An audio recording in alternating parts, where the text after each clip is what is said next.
clicking.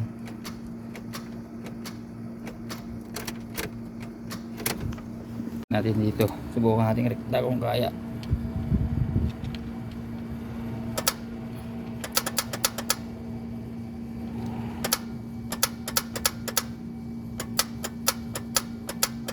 Wala, solenoid starter ang problema nito. Disconnect negative.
New starter but defective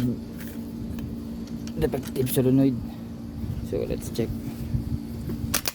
See?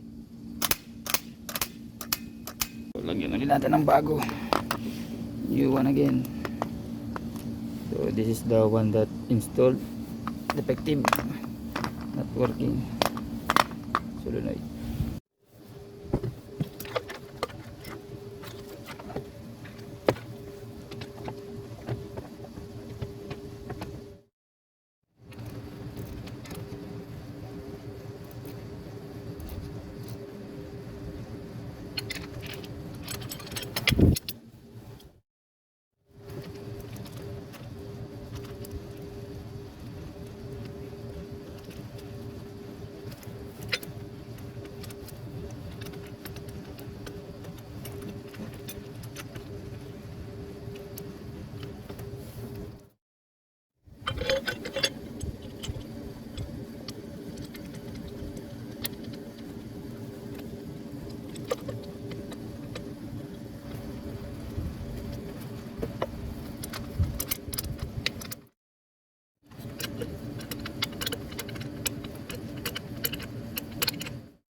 Okay na, yan yung bago.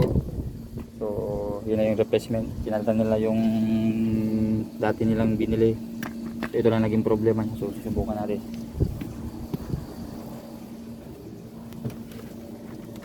Okay, neutral. Yun, one click.